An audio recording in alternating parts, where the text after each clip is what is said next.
It's Ashleigh from Sweet Dreams Bake Shop, and today we're going to be making Coco cake pops. You're first going to start off with your cake, and my cake was actually very moist, so I'm not adding any buttercream to this at all. I am just going straight in and shaping. I am starting with Miguel first, and I'm shaping his head, and it's not perfectly round when I look at the picture. It's actually almost a little bit squarish, so that's what I'm doing, and now I am molding his body. And you'll notice that I didn't add in any kind of detailing at this point, really just a basic shape. A lot of recreating characters or designs in cake is looking at what is my basic shape and where can I add those details in. So I'm going to decide to use a very basic shape and then add in all my details using the chocolate and some fondant detailing later. Whenever I'm making a cake pop bouquet, I like to stick to odd numbers, and I make sure that only one or two of the cake pops are a little bit more intricate than the others. Today we are using candy melts, and you just melt them on your stove or in the microwave. My microwave is toast right now, so I'm having to use my stove. I added a healthy dose of vegetable oil just to make sure that my cake pops don't crack on me, and I want my chocolate really nice and smooth. Because I did add a lot of oil, the chocolate does become slightly more translucent, so I'm going to have to dip these a couple times. Do not follow suit with what I am doing here. Because this cake pop is quite heavy, I did let it set in the fridge for a while before trying to attempt to cover this with chocolate. I think next time what I would do is I would place it on a wire rack and then I would put the chocolate over top so it just drips off nicely. But have no fear, I am the queen of fixing my errors. So I am just going back in and recovering all those ones that didn't work out that well. As you can see here, I am really covering my skull with a lot of sugar.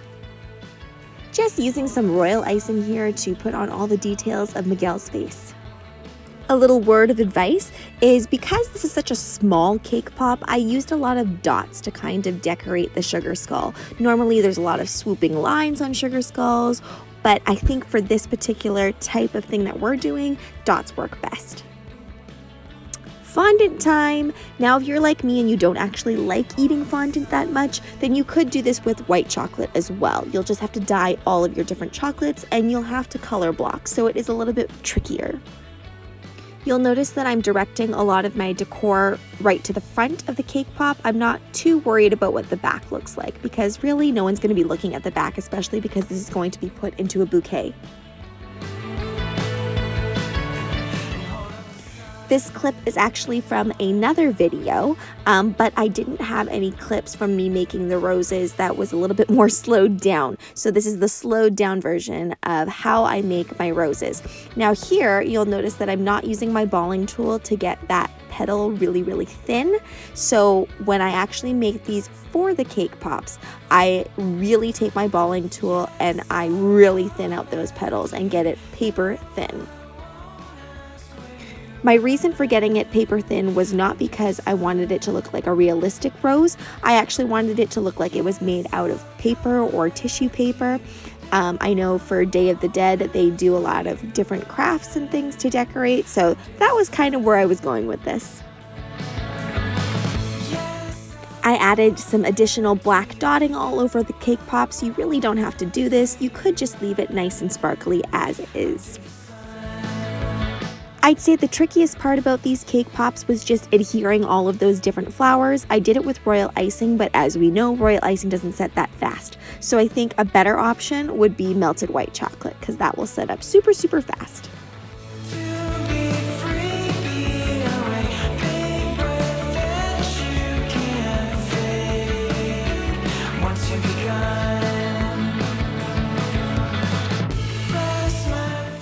If you want to get fancy and make this into a bouquet, you're going to put some weights into a container of your choice, a styrofoam block that's nicely squished right in there so that it cannot move. Cover it with some Easter grass, and then you can also add some ribbon to your cake pops as well.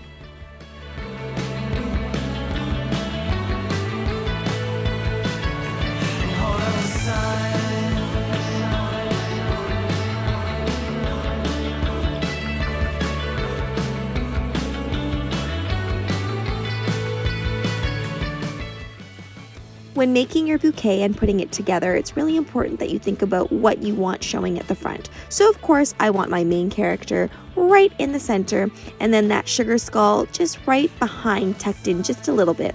You also want to make sure that you have varying stick lengths so that everything can be seen and everything will look really nice and full.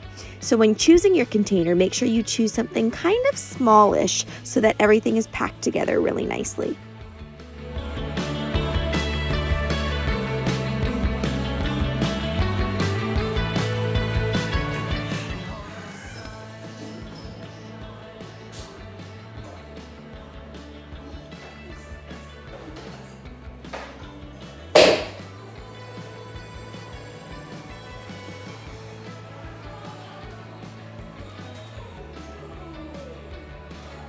Thanks so much for watching, guys. Don't forget to like, share, and subscribe so you can be part of the Sweetie fam. Right now, I upload daily at 6 o'clock p.m. Pacific Standard Time. Bye!